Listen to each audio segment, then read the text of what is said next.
chicos, continuando con las clases de patología básica, patología uno, iremos con un tema que tal vez no es como que el más importante de patología que debemos de conocer, pero es un tema importante porque es algo que vamos a ver comúnmente, ya sea tanto a nivel de nuestra familia o a nivel de prevalencia mundial, ya que tanto la malnutrición, la obesidad y la contaminación del aire son un tema, un gran problema actualmente.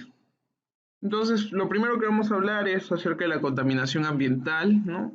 Vamos luego a hablar del tabaquismo, de la malnutrición. Entre malnutrición vamos a ver el marasmo, el kwashiorkor, la caquexia y además veremos a los trastornos psiquiátricos alimenticios que te dan también malnutrición, como vendrían a ser la anorexia y la bulimia.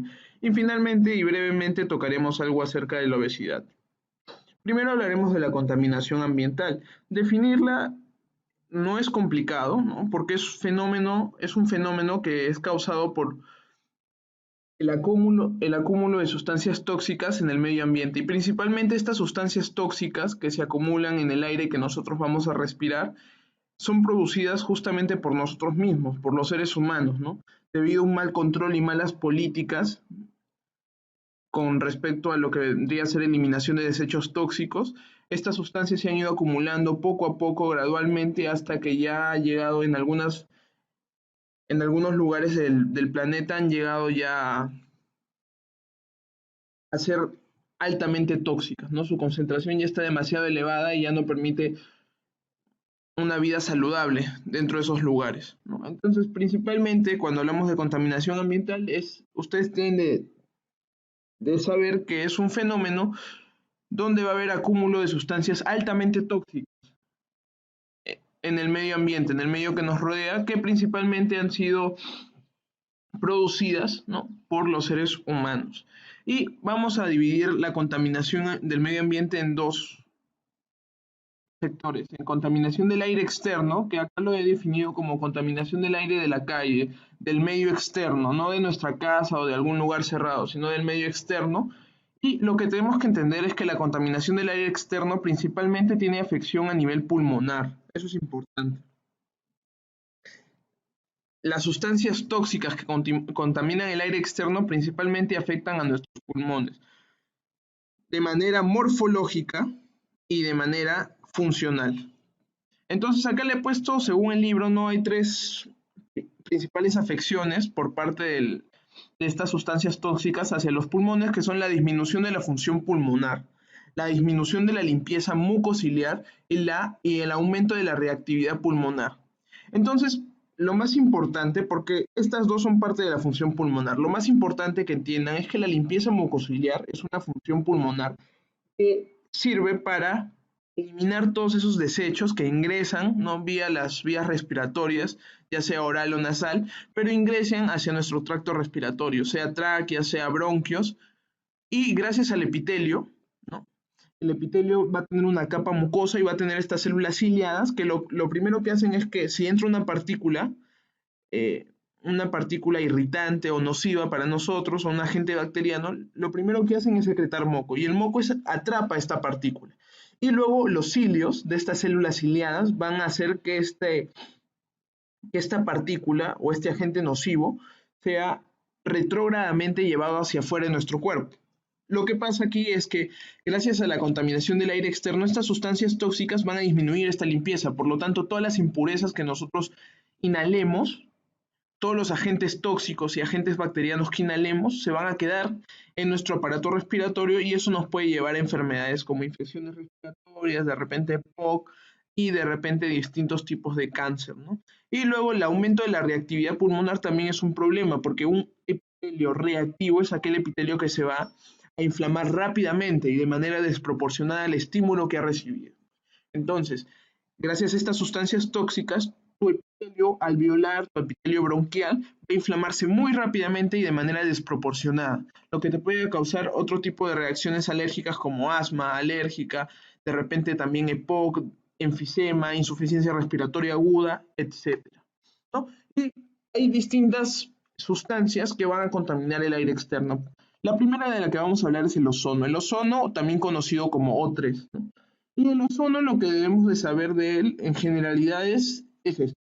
El oxígeno o sea, O2, más la radiación ultravioleta, es la que va a generar el ozono.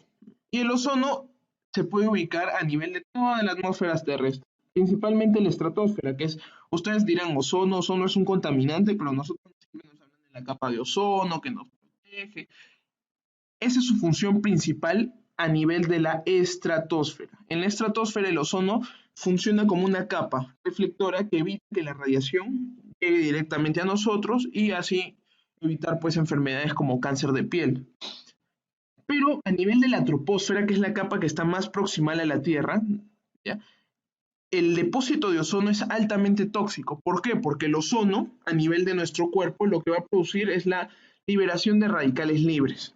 Entonces, una vez que ingresa a nuestro tracto respiratorio, produce radicales libres, produce inflamación. Y los radicales libres, a nivel del epitelio alveolar y a nivel del epitelio bronquial, van a producir gran inflamación y disfunción, ¿no? Disfunción respiratoria, además de disnea o problemas respiratorios, ¿no? Pero lo que tienen que entender es que el ozono, a nivel de la troposfera, a nivel de la capa más proximal de la atmósfera de la Tierra, lo que sucede es que nosotros al inhalarlo, el ozono va a liberar o va a producir radicales libres. Y estos radicales libres son altamente tóxicos para el epitelio respiratorio.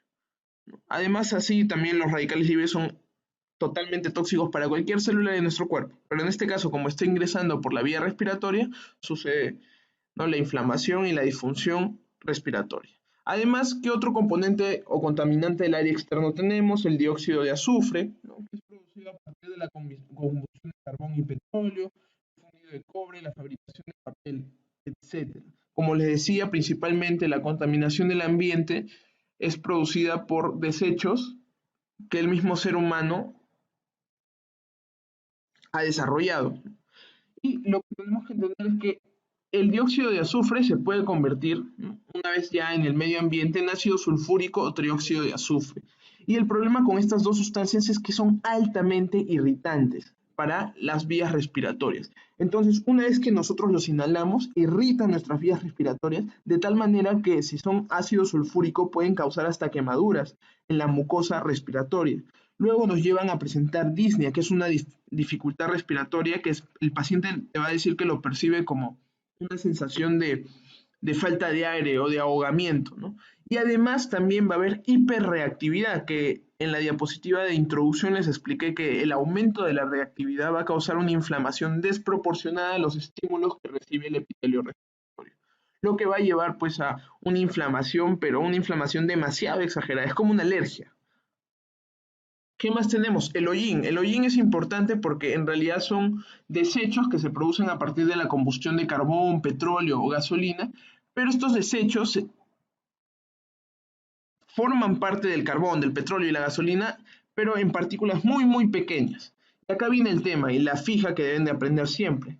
El peligro es que estas partículas tengan un tamaño menor a 10 micras. Si las partículas liberadas son menores de 10 micras, no van a poder ser eliminadas por nuestro aparato respiratorio, por nuestro sistema de defensa que es los cilios.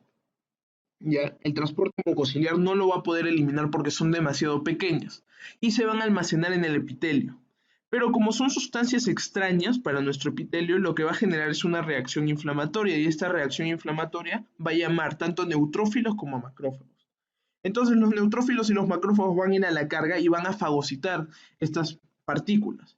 Pero estas partículas son altamente tóxicas, los macrófagos no las van a poder eliminar, los neutrófilos no las pueden eliminar y lo que van a hacer es causar una inflamación de manera crónica, hasta que finalmente te pueden llevar a la fibrosis pulmonar.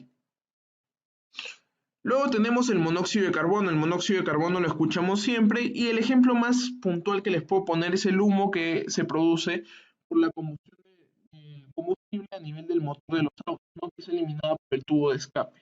¿Cuál es el problema principal con el monóxido de carbono? Normalmente es incoloro, insípido y irritante. Estas características son importantes porque nosotros, si estamos ante una intoxicación aguda, nunca vamos a poder detectar si estamos inhalando monóxido de carbono. No sé si les ha pasado de repente que están en un micro con las lunas cerradas, ¿no?, y los micros viejos, normalmente, pues. que no tienen un buen sistema de drenaje. Entonces, ¿qué pasa? Están con las lunas cerradas y automáticamente ustedes habían dormido bien o tenían sueño, pero se suben al micro, se sientan, pasa media hora, una hora de viaje y comienzan a sentir adormecimiento, sueño y ¡pum! Quedan dormidos, ¿no? Eso sucede, ¿por qué? Porque nosotros hemos estado inhalando monóxido de carbono de manera constante durante nuestro trayecto en el micro, pues. Y lo que va a suceder es que las exposiciones desde cantidades bajitas, bajitas de monóxido de carbono ya tienen alteraciones de la función respiratoria y no solo de la función respiratoria, sino que lo que va a causar es que el monóxido de carbono, una vez que ingresa a nuestro cuerpo, uno, cuando pasa la sangre, va al sistema nervioso central y causa depresión de nuestro sistema nervioso central, lo que nos va a causar sueño. Pero el principal problema y la principal causa de muerte por intoxicación por monóxido de carbono es la hipoxia sistémica. Lo que sucede es que, así como el oxígeno ingresaba y pasaba a nuestra membrana alveolo capilar para unirse a los glóbulos rojos y que los glóbulos rojos lleven todo nuestro oxígeno para irrigar todos nuestros tejidos, el monóxido de carbono se comporta de igual manera. El monóxido de carbono llega a nuestros alvéolos, atraviesa la membrana alveolo capilar y le gana el puesto a las moléculas de oxígeno. ¿Por qué? Porque nunca se olviden esto, el monóxido de carbono es 200 veces más afín a la hemoglobina que el oxígeno. O sea, automáticamente, si hay CO2, si hay monóxido de carbono, si hay oxígeno y nuestra hemoglobina tiene que escoger a quién se une, va a unirse al monóxido de carbono. Y la unión entre monóxido de carbono y hemoglobina forma la carboxihemoglobina, que es una hemoglobina que ya es totalmente disfuncional, ya no va a llevar oxígeno. Entonces, si no llevas oxígeno, ¿qué le pasa a tus tejidos? Hay hipoxia, de manera sistémica. Y puede haber dos tipos de intoxicación aguda, que es la que te pasa en el micro, pues que pasa una vez a las 500, de repente llegas a tal punto que puedes ponerte rojito, rojito, rojito, rojito, y eso se produce por la carboxihemoglobina, que se va a depositar y va a dar un color rojito, ¿no? Pero la intoxicación crónica es la que produce mayor daño, ¿no? Y normalmente un gran ejemplo de esto son las personas que trabajan en los peajes o en lugares muy cerrados, donde están expuestos a monóxido de carbono. Ahora vamos a hablar, este es el último diapo de contaminación del aire externo. Ahora vamos a hablar de contaminación del aire interno, ¿no? El aire interno principalmente te mencionan que el aire interno es ya en lugares cerrados. Si bien la contaminación del aire externo era cuando salías a la calle, de manera coloquial se lo estoy diciendo, la contaminación del aire interno es cuando estás en tu trabajo, por ejemplo, o es que estás en tu casa. Y se ha visto que hay factores que han incrementado la contaminación del aire interno. Principalmente esto, la poca ventilación de algunos lugares, algunos centros de trabajo, de repente no oficiales. Imagínense como lo que pasó allá en Cercado de Lima, donde los hacían trabajar en contenedores totalmente cerrados, trabajan con focos que tienen gases tóxicos, entonces claramente es un ejemplo de poca ventilación. Luego, el aire acondicionado, a pesar de que ustedes crean que el aire acondicionado limpia o por así decirlo, quita los malos olores, lo que sucede es que el aire acondicionado es un motorcito que no va a permitir un recambio de aire, no recambia el aire, simplemente lo limpia, entre comillas. No, o sea, no permite que el nuevo aire fluya. No es como abrir tu ventana, sino que el mismo aire que estaba circulando lo vuelve a procesar y vuelve a salir. Lo vuelve a procesar, entonces no hay recambio de aire. Al no haber recambio de aire, de todas maneras se depositan sustancias tóxicas. Y finalmente el mejor aislamiento de hogares, ¿no? La tecnología para construir casas y departamentos ha mejorado bastante, en el sentido de que ahora las casas no son tan frías como antes, tienen mejor aislamiento térmico, pero esto es un problema cuando hablamos de contaminación del aire interno, porque así como aísla las cosas de afuera, también aísla las cosas o los vapores que se producen por dentro. Contaminación del aire interno rápidamente vamos a tener al humo de la madera, vamos a tener los bioaerosoles, que son principalmente bacterias, alergenos animales o de origen animal, ácaros, y entre las bacterias que le había mencionado ya, la legionela, ¿no? Y estos bioaerosoles, comúnmente, si son bacterias, te producen neumonías. El radón, que es un gas radioactivo que se produce por el metabolismo, por así decirlo, del uranio a nivel del suelo, Y además, lo que tienen que saber del radón es que aumenta el riesgo de cáncer en fumadores. Se trata de resumirles todo en las diapositivas, chicos, porque patología en realidad simplemente es algo que tienen que leerlo, ¿no? Y sobre todo estas clases. Y el formaldehído es el famoso formol, pues lo que se utiliza en anatomía para preservar los cuerpos. Lo que tienen que entender formaldehído, si ustedes ya han llevado sus clases de anatomía, se habrán dado cuenta que ingresaban muchas veces y sentían como las vías respiratorias se les inflamaban un poco, les picaban, los ojos se les ponían rojos. ¿Por qué? Porque es un irritante. Y además de eso es importante saber que el formaldehído es cancerígeno. Entonces nada de estar manipulando formol porque es cancerígeno. Hay miles de estudios que han demostrado esto. Ahora hablaremos, ya vimos contaminación del aire externo, del aire interno y hablaremos de la contaminación que se puede producir por metales como el plomo. El plomo lo podemos encontrar en gasolina, en pinturas, en tuberías, aunque ahora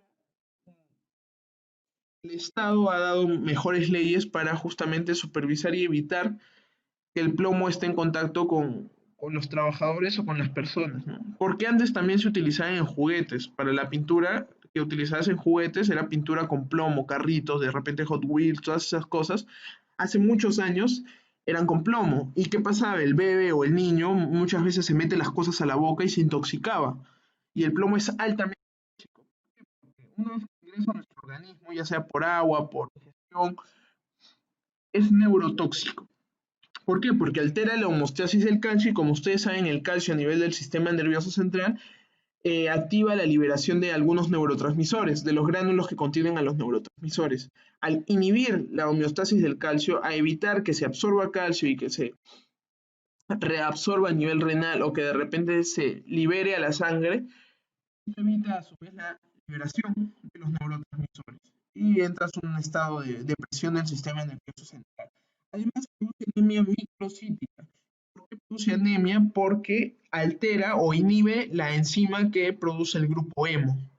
El grupo hemo es una pieza fundamental para armar la hemoglobina. Pues tienes las globinas y tienes al grupo hemo, que es un grupo que se forma con hierro. Entonces, al no tener la enzima o al inhibir esta enzima, no vas a formar hemoglobina y finalmente llegas a una hipoxia sistémica, ¿no?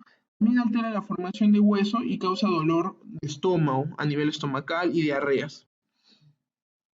Después tenemos al mercurio. El mercurio es un metal que comúnmente lo van a ver también a nivel de los termómetros manuales que normalmente usamos.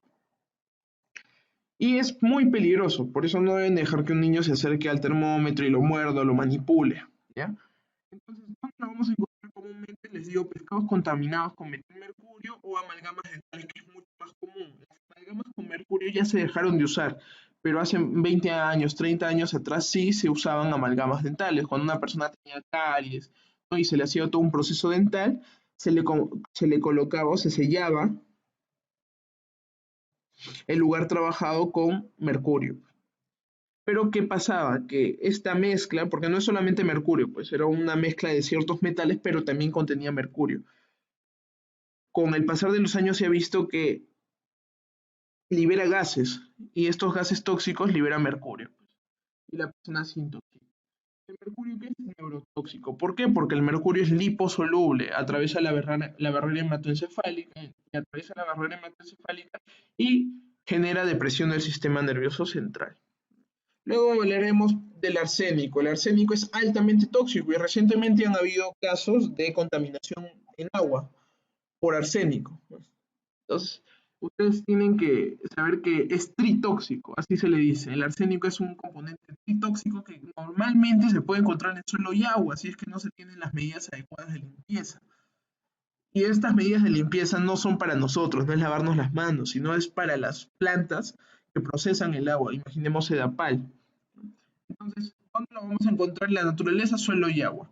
Industrialmente en herbicidas y en los sprays o lacas que se utilizan para conservar la madera. Y como les decía, es tritóxico. Tiene efecto a nivel digestivo, cardiovascular y neurológico. Por eso es altamente peligroso. Además, se ha visto que la exposición crónica a arsénico te produce cáncer de piel y cáncer de pulmón. Y para terminar con la contaminación por metales, hablaremos del cadmio. El cadmio es un metal encontrado a nivel de las baterías. la batería Duracell.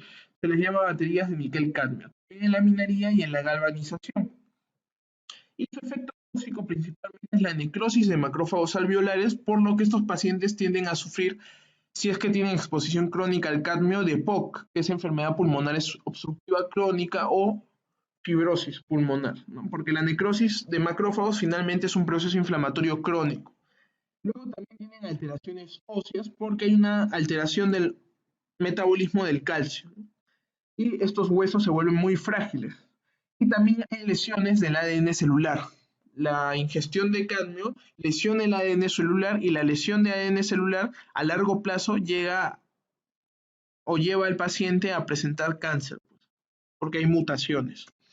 Ahora hablaremos del tabaquismo. Cuando hablamos del cigarro, no, el cigarro es una droga, porque es una droga gracias a la nicotina. Es una droga que es muy, muy consumida en todos los lugares, sean ancianos, sean adultos jóvenes o sean jóvenes. No todos, en todo lugar van a haber personas que están fumando. Y es lo que ustedes tienen que entender como médicos, es que el cigarrillo sí es malo. Acá no hay que hablar que no hace daño, que es una mentira. No, hay estudios que comprueban que el cigarrillo tiene gran relación no solamente con cáncer, sino con EPOC, sino con impotencia, con otros tipos de cánceres no solo de pulmón, sino de lengua, de esófago, de faringe, de laringe, de estómago, con infertilidad, entre otras cosas. Entonces nosotros con disfunción endotelial que te lleva a aterosclerosis, entonces el cigarro es una droga y es mala, ¿no? Obviamente por la industria, no conviene decirles eso, pues. La industria, tanto la industria del cigarrillo es muy poderosa, pues. Es lo mismo que el alcohol. Entonces no te van a dejar de vender esto. Lo que quiero que vean es que, mira, causa más de 5 millones de muertes a nivel mundial y es la causa ecógena más frecuente de neoplasias malignas. Está muy, muy asociado. Hasta en un 90% de casos de cáncer de pulmón encuentras antecedentes de ser fumador.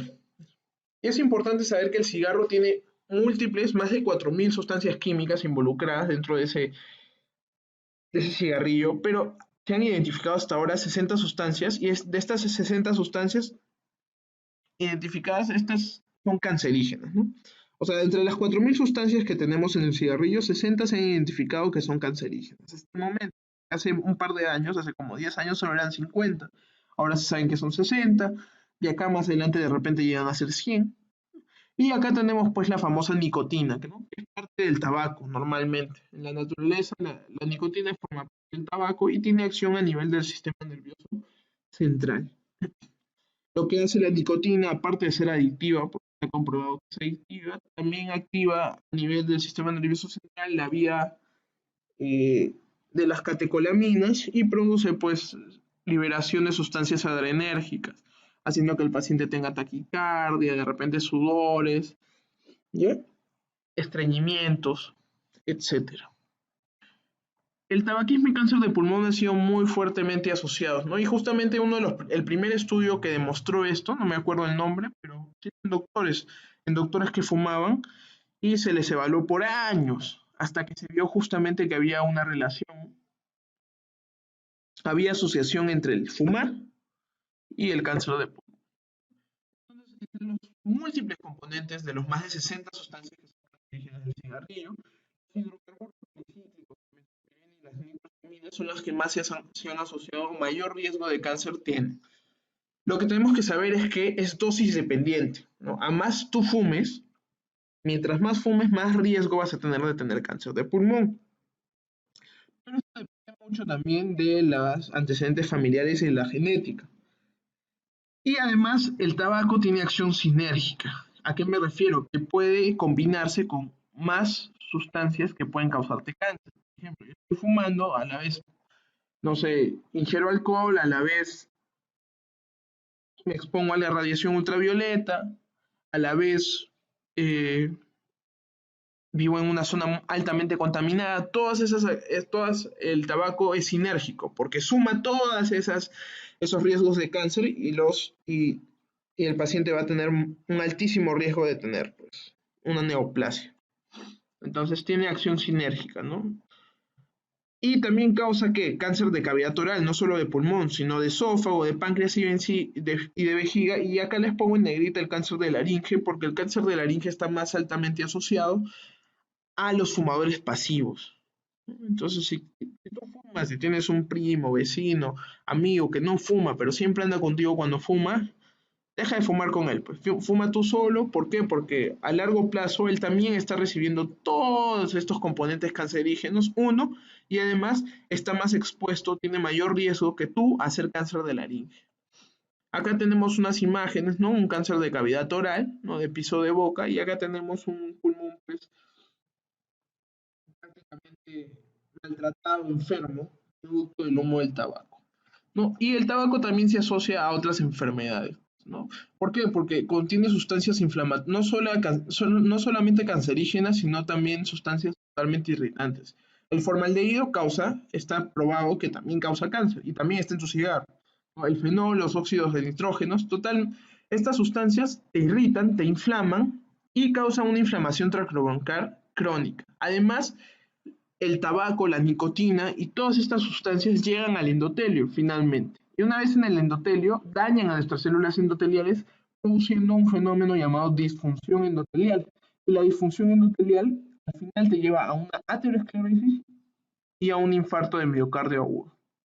Y a nivel ginecológico hay algo que se llama el tabaquismo materno. Cuando una mujer embarazada comienza a fumar, esto la lleva o la conlleva a un mayor riesgo de abortos espontáneos, a retraso de crecimiento intrauterino y nacimientos prematuros, ¿no? Hay que saber que el cigarro no solamente es cáncer, sino también es esclerosis, es abortos espontáneos, son nacimientos prematuros, son amputaciones porque te puede provocar enfermedad arterial periférica, son inflamaciones tracrobroncales, etcétera. Ahora hablaremos de otro tema que es la malnutrición proteico-calórica. La malnutrición es simplemente, como lo dice el nombre, es una mala nutrición. No estamos consumiendo los nutrientes necesarios para suplir las necesidades metabólicas. Entonces, normalmente, al estar bien nutridos, necesitamos una dieta adecuada. La dieta adecuada es aquella que nos va a proporcionar todos los aminoácidos, todos los ácidos grasos necesarios para un buen funcionamiento de nuestro cuerpo. Pero lamentablemente existe la malnutrición que se liga mucho, mucho a la pobreza. Entonces, vamos a hablar de la malnutrición proteico-calórica. Como bien lo dice, es una pobre nutrición en el tema proteico. Me faltan proteínas y me faltan calorías, ¿no?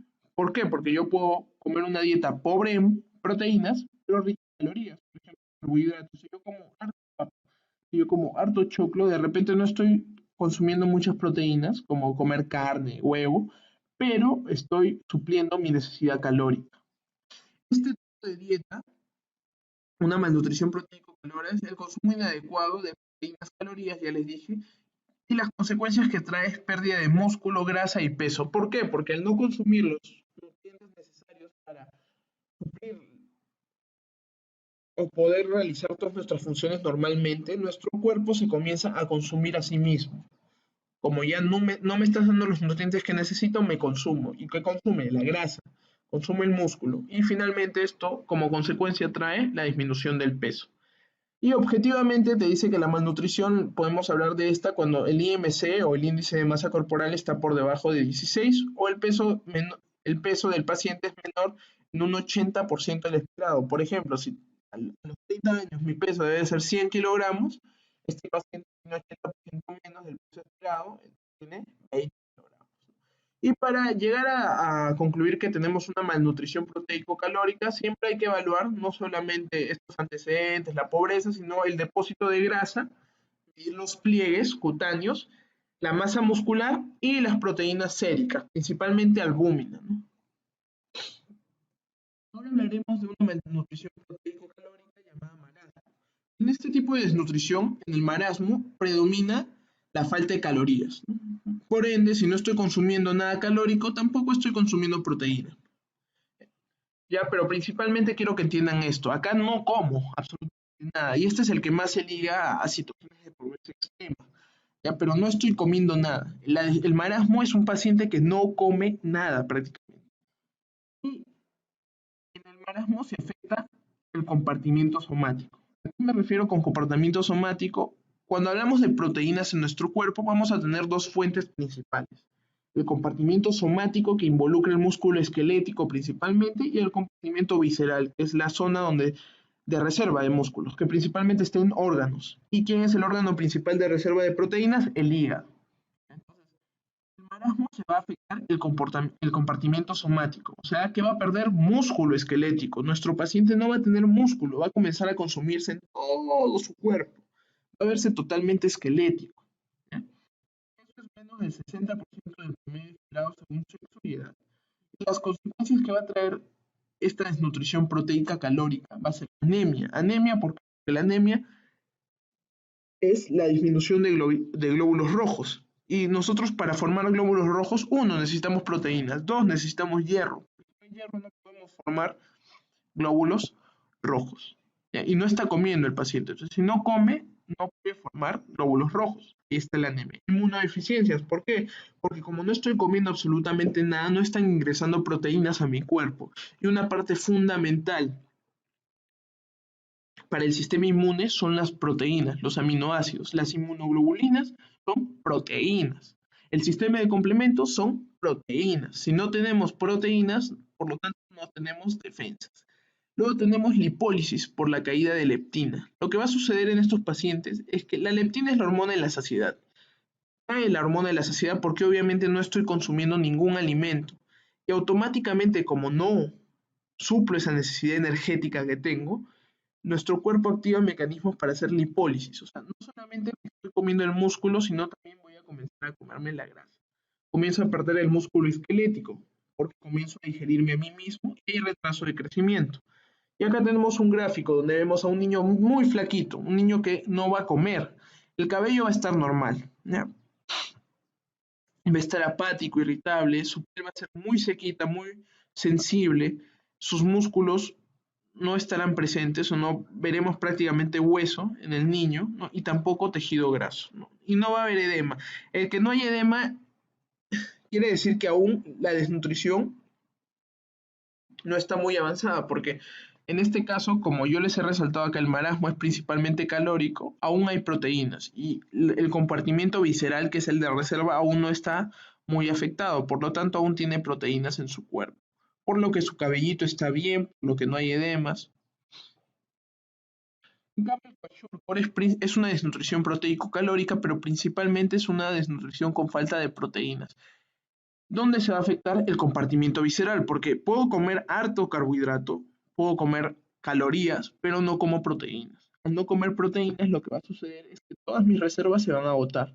Por lo tanto, el afectado va a ser el compartimiento visceral, quien principalmente el hígado. Las consecuencias van a ser la hipoalbuminemia, pues, porque la albúmina es la proteína principal de nuestra sangre y al no tener reservas, porque se afecta el compartimiento visceral, va a caer en nuestra sangre, menor de 3.5. La hipoalbuminemia, a su vez, nos va a generar estos edemas. ¿Por qué? Porque la hipoalbuminemia, la albúmina, regula la presión oncótica del capilar, que es esa presión que evita que el líquido salga hacia el intersticio. Al caer la albúmina, lo que va a suceder es que la presión oncótica también va a caer y va a producir que todo el líquido se extravase. ¿Por qué? Un hígado graso es esto. ¿Por qué? Porque nuestro hígadito, al ver que no puede producir albúmina, va a comenzar a producir lipoproteínas. HDL, LDL, principalmente LDL y VLDL. O sea, LDL rico en triglicéridos y LDL rico en colesterol. Y va a producir pues que hay un depósito en la periferia del hígado también de triglicéridos o de grasita. Va a haber apatía, decaimiento, atrofia de la mucosa que puede ser reversible, e inmunodeficiencia, que es aún peor que el marasmo, porque en el marasmo era una desnutrición proteico, calórica, pero principalmente calorías. En este caso es fundamentalmente proteínas. Ya no vamos a tener un buen sistema de defensa. Y es importante saber esto. Si ven, este niñito va a estar hinchadito, este niñito va a tener cetosis hepática, el compartimiento somático no va a estar afectado, o no va a estar muy afectado, por lo tanto va a tener músculo. Y además el cabello en el marasmo estaba normal. En el caso del paciente con kwashiorkor tenemos el signo de la bandera, que es producto de la falta de proteínas. Hay una decoloración en el cabello en la parte del, si partimos en 3/3 al cabello, en el tercio del medio va a haber una decoloración total. Y la caquexia, para terminar de las malnutriciones, proteico-calóricas, la caquexia es un tipo de desnutrición proteico-calórica producida principalmente en pacientes que tienen enfermedades crónicas, como es el cáncer, la insuficiencia renal crónica, la cirrosis, la infección por VIH en estadio SIDA, insuficiencia cardíaca, etcétera. Todas las enfermedades crónicas a largo plazo, si son consultivas, te van a llevar a una caquexia. Y es importante saber que cuando hablamos de un paciente con cáncer que va a llegar a este estadio de caquexia, 1/3 de las muertes se dan por caquexia. ¿Por qué? Porque se produce atrofia de los músculos de la respiración y finalmente el paciente muere por una insuficiencia respiratoria, ¿no? Y acá, bueno, el libro te mencionaba el mecanismo fisiopatológico, el mecanismo molecular por el cual un tumor puede ocasionarte caquexia, ¿no? Te dice que va a secretar un factor inductor de la proteólisis, que es el PIF, y este factor inductor de la proteólisis lo que hace es que a nivel del endotelio y de las células que circulan en la sangre, estas producen factores proinflamatorios como el TNF-alfa y la interleuquina 6. Y estos a su vez viajan hacia el músculo esquelético donde van a estimular al factor NF-kappa beta, ¿eh? Es un factor nuclear. Este factor nuclear aumenta el catabolismo ¿de qué? Del músculo esquelético y lo elimina. Por lo tanto, el paciente pierde totalmente el músculo y se queda puro huesito. Y eso es la caquexia, ¿no? Es la desnutrición en enfermos crónicos. Ahora vamos a hablar de la anorexia nerviosa y la bulimia, que son dos trastornos psiquiátricos alimenticios, que muchas veces confundimos y creemos que son exactamente lo mismo, pero no lo son. Cuando hablamos de anorexia nerviosa tenemos que entender que es un trastorno psiquiátrico igual que la bulimia, pero en este caso la paciente va a tener una baja de peso excesiva. Y estos tres criterios nunca se deben olvidar. Estos tres. La paciente tiene miedo patológico a engordar. O sea, ella no quiere engordar, ¿ya? No quiere engordar. Es una paciente que no quiere engordar, por lo tanto está flaca. Uno. Entonces, miedo patológico a engordar.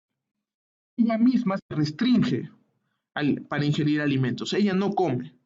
No come, ¿ya? Entonces, tengo miedo a engordar, por lo tanto restringo mi ingestión de alimentos. Y esto es importante, hay una alteración de la percepción propia. Las pacientes con anorexia o pacientes con anorexia se ven gordos, pero están delgados. O sea, se ven obesos, pero están muy delgados. Y eso es importante, porque en la bulimia la paciente o el paciente no se va a ver gordito. Normalmente la bulimia, pese a todas las creencias que tienen, se ve en gente obesa. Y luego la persona puede ir bajando de peso producto pues, de los vómitos o de los laxantes que toman. Pero en el caso de la anorexia no es así. En la anorexia, la paciente o el paciente primero comienza a tener mucho miedo de engordar, pero en realidad es porque se ha producido primero una alteración de la percepción. Se ve gorda, pero está delgada. Y eso hace que tenga miedo a seguir engordando y se restringe la ingestión de alimentos. Las consecuencias, producto de toda la malnutrición que va a tener esta paciente, va a haber amenorrea. La amenorrea es la falta o ausencia de regla, de periodo menstrual. Obviamente en los casos de anorexia es una amenorrea secundaria, porque esta paciente ha menstruado en algún momento y después de el cuadro pues, de anorexia deja de menstruar. Y esto se debe a que se suprime totalmente el eje por falta pues, de nutrientes. Hipotiroidismo. El hipotiroidismo se produce por falta de sustratos como el yodo, ya que no está consumiendo nada de alimentos. El hipotiroidismo se va a manifestar en las pacientes porque va a tener la piel intolerancia al frío, de repente el cabello quebradizo, una piel media rugosa, seca. Luego vamos a tener fragilidad ósea. La fragilidad ósea se produce también porque debido a la desnutrición dejas de producir suficiente estrógeno, en el caso de mujeres. Dejas de producir estrógeno y la falta de estrógenos va a producir que el calcio no ingrese con facilidad hacia tu hueso, disminuyendo así la densidad ósea, volviendo más frágil a tu huesito. Y finalmente puede haber muerte súbita, ya que producto de la mala alimentación, estos pacientes entran en un estado de hipopotasemia. y ya sea que el potasio esté elevado o que esté muy bajo, mueres por una arritmia cardíaca. Y en el caso de la bulimia, acordarse que la bulimia inicia con pacientes que tienen sobrepeso o obesidad o índice de masa corporal normal, pero están un poquito llenitos y subidos de peso. Lo que sucede acá es lo siguiente, son pacientes que no tienen alteración de cómo se perciben ellos mismos, no es que se vean diferentes cuando se ven al espejo. Pueden estar gorditos, por ejemplo, y lo que pasa es que tienen estos tapones. Personas que, ¿a qué me refiero? Es que un día a otro van a almorzar y de la nada se meten con comida, toda la comida que se puede meter se embuta en la comida. Y automáticamente terminan de esto y se sienten muy mal por lo que han hecho. Entonces tienen un comportamiento compensatorio. Comen demasiado y compensan ¿con qué? Con vómitos, que es lo más común, ¿no? O con laxantes o diuréticos, que son fármacos laxantes que da pues, diarrea, ¿no? Y los diuréticos que hacen perder muchísimo líquido. Entonces, estos son los criterios. Tiene atracones, tiene su comportamiento compensatorio y su peso está alterado. Pues normalmente no es una persona delgada, es una persona con sobrepeso u obesidad. Las consecuencias son muy similares a las de la anorexia, ¿no? Va a tener amenorrea, puede tener muerte súbita por la hipopotasemia, pero en este caso, como estos pacientes vomitan, también puede haber aspiración de contenido gástrico hacia los pulmones y esto se puede complicar en una neumonía. Y además tiene síndrome de Mallory-Weiss, que es un síndrome caracterizado en los pacientes que vomitan demasiado, donde van a haber laceraciones esofágicas paralelas al eje del esófago, ¿ya? Laceraciones esofágicas paralelas al eje del estómago, que no solamente causan dolor, sino hemorragias digestivas altas. Y finalmente, para terminar, hablaremos de la obesidad. Ya vimos la anorexia, la bulimia. La obesidad también es considerada un trastorno que puede ser psiquiátrico y es una enfermedad multifactorial.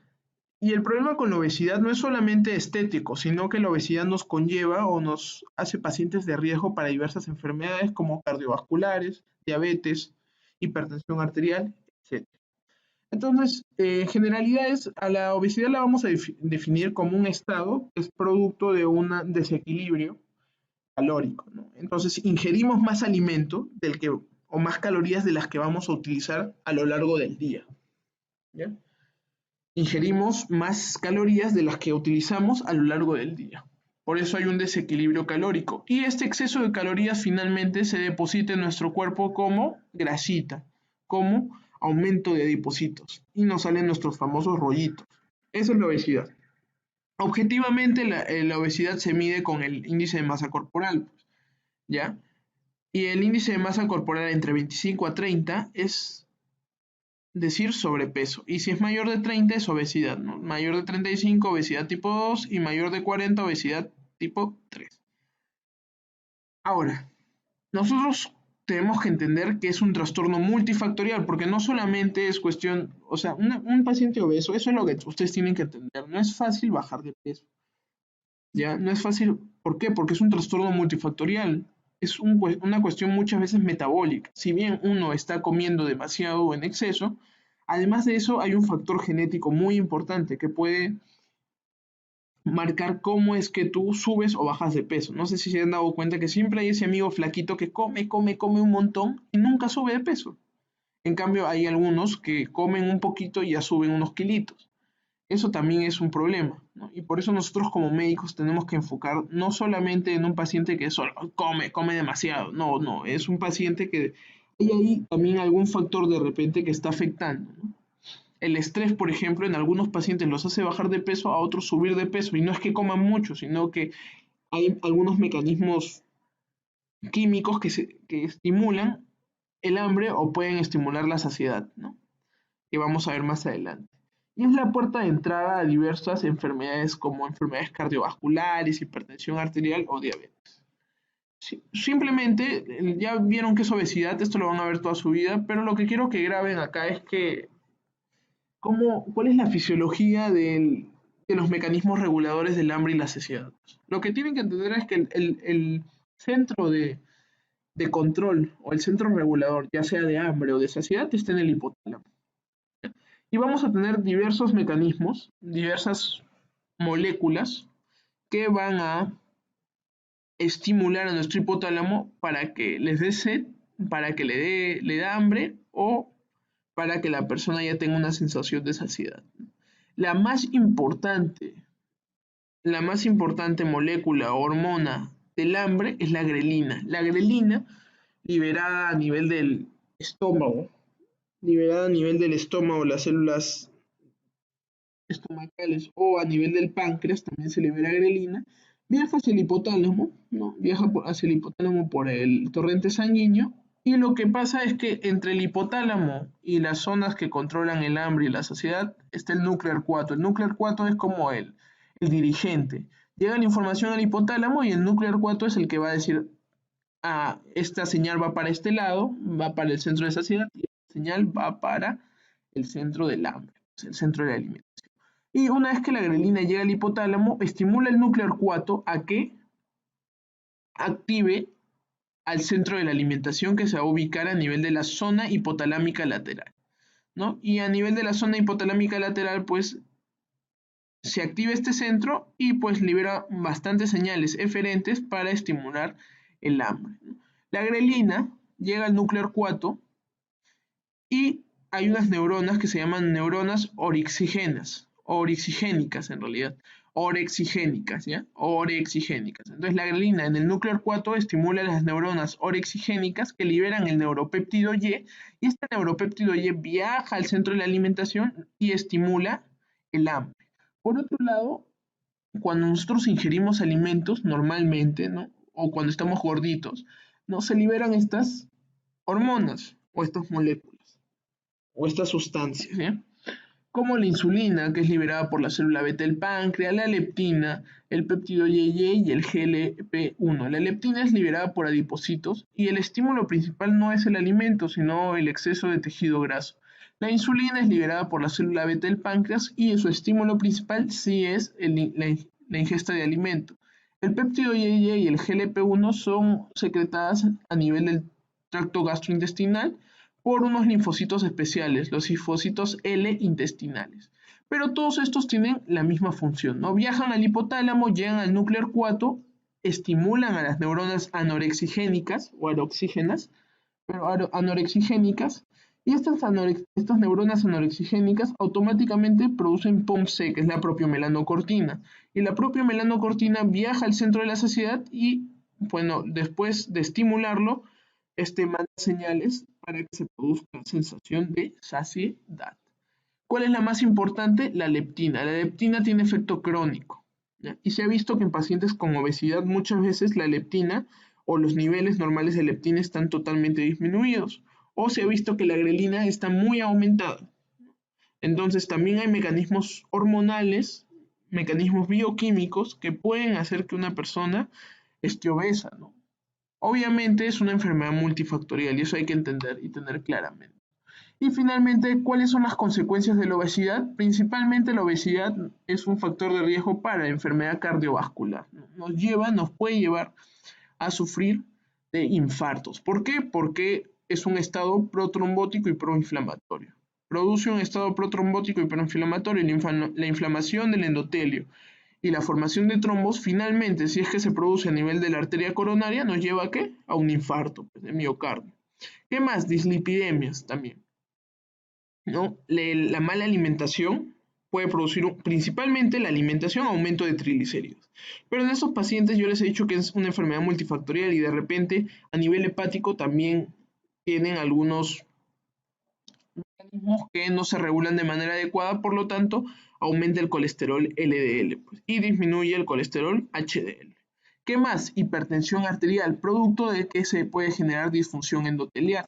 Y además también se produce intolerancia a la glucosa, debido a la excesiva cantidad de carbohidratos que nosotros consumimos o el paciente obeso consume, se libera gran cantidad de insulina, hasta que finalmente llegamos a tener o se llega a tener el fenómeno de resistencia a la insulina. Y llegamos, después de la resistencia, presentamos intolerancia a la glucosa y finalmente diabetes. Esas son todas las consecuencias de la obesidad, que es una enfermedad multifactorial, chicos. Espero que la clase es una clase rápida, es una clase sencilla. En realidad casi todo está en las diapositivas. ¿no? Espero que les haya resultado sencilla. Cualquier duda me pueden escribir, chicos, ¿ya? Muchas gracias.